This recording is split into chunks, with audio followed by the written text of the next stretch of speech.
Wala yu'fa an syai'in minan najasati. Tidak ada najis yang dima'fu atau dimaafkan. Ya, jadi ada istilah ma'fu itu dimaafkan. Wala yu'fa an syai'in minan najasati. Tidak ada najis yang dima'fu atau dimaafkan. Jadi najis itu ya harus dibersihkan.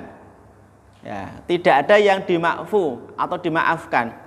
Ya, kecuali ada pengecualiannya. Illal yasiru minad dami wal qayhi. Kecuali yang pertama adalah darah dan nanah yang sedikit. Darah dan nanah yang sedikit. Contohnya misalnya nggih. Misalnya ketika kita sholat pas musim nyamuk ya, tangan kita itu digigit nyamuk. Ya, nyamuk itu kalau sudah kenyang itu kan darahnya meleleh sendiri biasanya. Ya, maka ini termasuk najis yang dimakfu, dimaafkan. Karena apa? Sedikit. Maknanya apa? Maknanya sholat kita nggak batal, meskipun ada darah di tangan kita, darahnya nyamuk, karena darahnya sedikit. Nah, ini pengecualian. Pengecualian yang pertama. Pengecualian yang kedua, wa ma la nafsalahu sa'ilatun. Ya, bangkai binatang yang tidak memiliki darah yang mengalir. Ini juga termasuk najis yang dimakfu.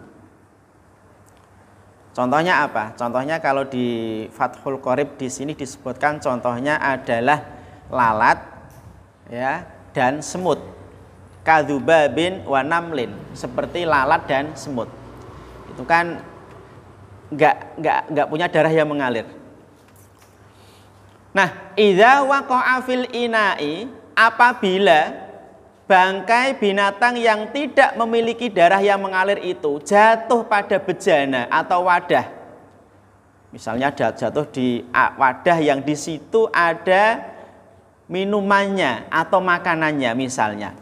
Wa mata fihi, dan mati di dalam wadah atau bejana tadi. Semutnya mati di situ. Atau lalatnya mati di situ. Fa innahu la yunajjisuhu. Maka sesungguhnya ya, bangkai binatang yang tidak memiliki darah yang mengalir tadi tidak menjadikan wadah tersebut najis. Ya. Contohnya misalnya ya, kita punya nasi misalnya.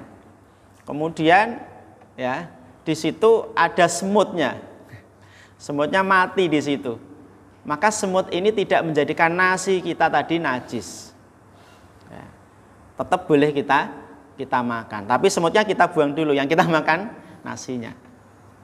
Atau contoh lain ya, yang lalat contoh lain. Ya, dalam hadis riwayat Imam Bukhari dan yang lain dari Abu Hurairah radhiyallahu anhu disebutkan anna Rasulullah sallallahu alaihi wasallam maqal, bahwa Rasulullah sallallahu alaihi wasallam pernah bersabda, idza waqa'a adzubabu fi ina'i ahadikum, apabila ada lalat, seekor lalat yang jatuh pada bejana seorang di antara kalian, fal yaghmishu, maka benamkan lalat tadi.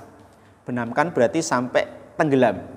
Misalnya kita punya segelas susu atau kopi, kemasukan lalat ya, maka menurut hadis ini kita diperintahkan untuk menenggelamkan, membenamkan lalat tadi. Kullahu, semuanya sampai enggak kelihatan, dibenamkan. Kenapa? Ya, setelah dibenamkan ya, tsummal yatrahu, kemudian buang lalatnya. Susunya atau kopinya jangan dibuang karena tidak najis, ya, masih boleh diminum. Fa inna fi ahadi janahaihi, karena sesungguhnya pada salah satu sayap lalat tadi syifaan, ada obatnya.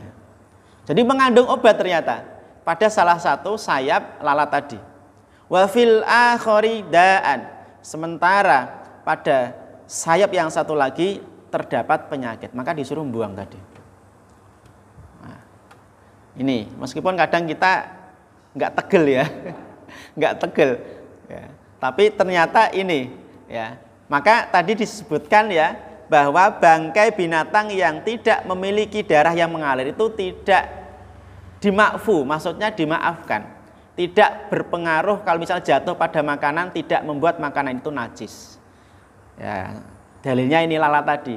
Buktinya disuruh membenamkan. Kalau misalnya najis kan minumannya atau makan dibuang sekali, tapi tidak. Masih boleh dikonsumsi atau diminum. Nah, ini terkait dengan najis yang dimakfu atau dimaafkan.